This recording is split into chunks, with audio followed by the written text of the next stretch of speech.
Still pretty warm. Okay, my name is Gert. I'll be your tour guide for the next 40 minutes, 50 minutes.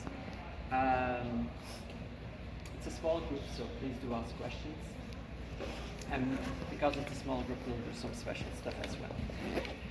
So officially, welcome to the Getty Museum. Getty Museum, obviously named after J. Paul Getty. What you need to know of him is that he was a very wealthy guy. Passed away in 1976, and he left his fortune to the Getty Trust. The Getty Trust operates this museum, and for the people who are local, the Getty Center as well, which is on the Sepulveda Pass on the 405. We have only antiquities here, which means we have Roman, Greek, few Egyptian, and very few Etruscan pieces here. Everything else is at the Getty Center. We have a conservation institute here, which is specialized in antiquities. They have a bigger conservation institute over there. So it's actually larger there than here. But we like it. Okay. So he buys this property here in 1945-46. It's a little over 60 acres, and there's a house here. It's one of the many homes he has at that point. And he starts putting his collection in the house. He actually started collecting very early on.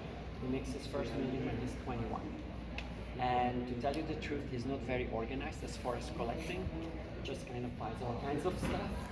He buys 18th century furniture, French furniture. He buys a Rembrandt. He buys a carpet, Persian carpet of the 9th century, like a huge carpet. He donates to different museums.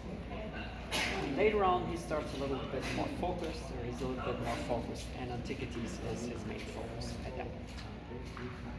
He puts everything up. There's a house here. I'll show you later where the house is. He puts everything in the house.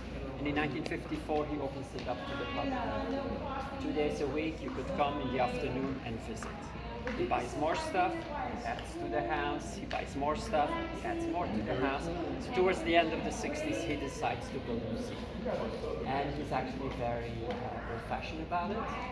Because normally, at that period, and even now, when wealthy people want to build a museum in their name, which is important that it carries their name, they have some kind of an architectural competition. They have a list of architects, they invite architects, and then they select a design of one of the architects. He's old-fashioned in a way that he decides for himself what he wants to do. He wants to replicate a villa called Villa de Papiri. Villa de Papiri is in Herculaneum, which is right at the foot of the Vesuvius. I'm sure you heard of Pompeii. Herculaneum is even closer to the Vesuvius than Pompeii. So it gets covered by the eruption of the Vesuvius, that's in 79 AD, and it's basically covered for the next 1800 years, something like that. They rediscovered it in 1750. Usual story, they dig for water. Instead of water, they bring marble pieces up. Very unusual at that time. Well, not unusual. There was a king living there, not on the property, but in Naples.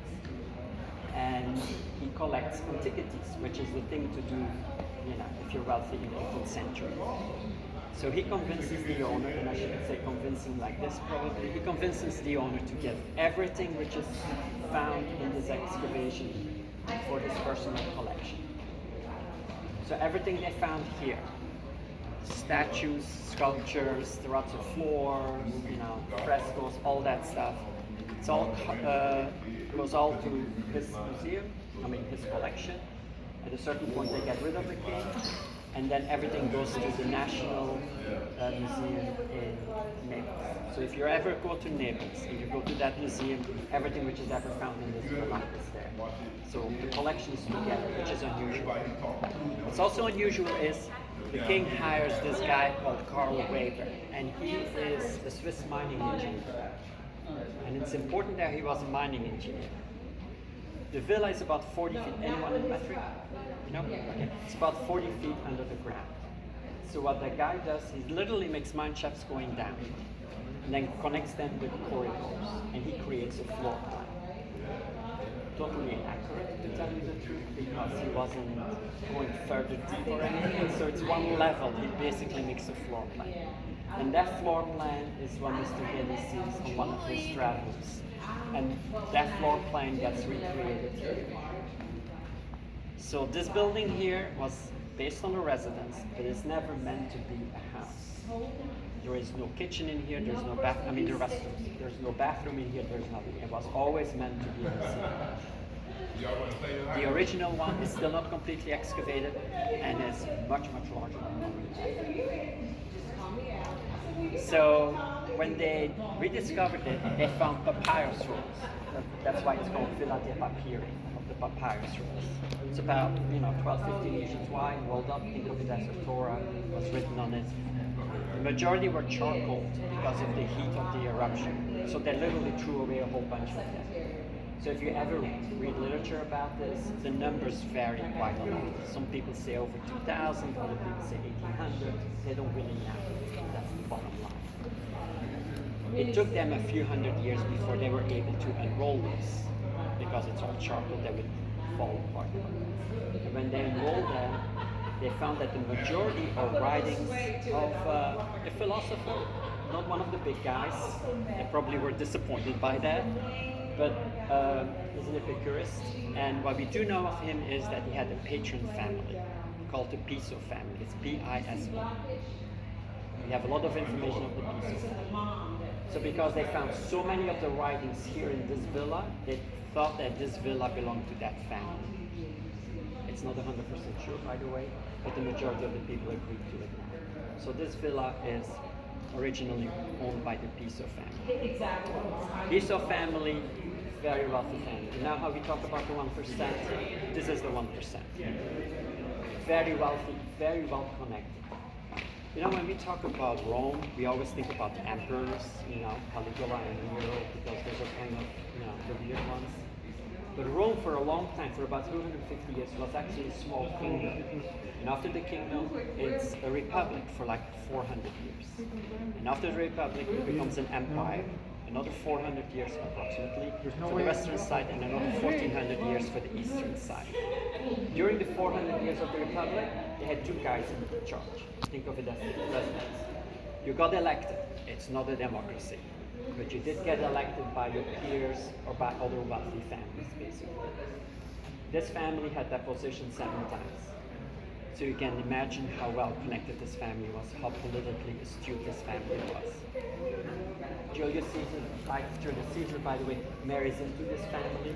His third wife is one of the daughters here. And there's gossip at that point that he marries so much higher up because his family is so much wealthier than Julius Caesar. And that shows you how history goes. Everybody knows Julius Caesar, very few people know about this family. So that's the family behind the villa here. Now the architecture. So when Rome is getting stronger and stronger, within Italy there are other tribes, a ton of other tribes and other cultures within Italy. There's also a lot of Greek colonies. For instance, Herculaneum, where this villa was found, was actually a Greek city. So was Pompeii, by the way. Pompeii was for a while too. It gets absorbed into the Roman structure. The Romans take it over, basically. They also take over the culture. They kind of import the Greek culture into their own culture. For instance, the mythology, the gods, different names, same stories, same relationships. It was very popular to have Greek tutors for your kids if you were wealthy. There were, for instance, speeches held in the Senate in Greek, just to show off that they're well educated and that they're wealthy. That kind of stuff. Here in California, it's popular to have a French nanny or a British nanny. There, it was popular to have a Greek tutor. So things change a little bit. So if you look at the architecture, you actually look at a Roman version of Greek architecture. And the column here was further away than I thought. This column here is based on a Greek column. It's called the Corinthian column. You recognize that because on top. The leaves on top, that makes it Corinthian.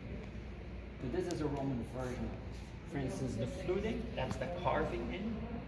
Greeks would never have it this way. It would go straight up and down. But the Romans literally, let's do a little twist on here and make it our own. Which has happened over the years, over and over. For instance, in the Capitol, in Washington, D.C., The Supreme Court used to be inside the Capitol before they had their own building, which by the way is with a Corinthian column now. But before they had their own building, they were inside the Capitol, and there was a rotunda which you can visit if you ever go there. Before you went into the Supreme Court, and it's a Corinthian column, but instead of that leaf, it's tobacco leaves on top. So a lot of times it got adjusted over the years. Any questions?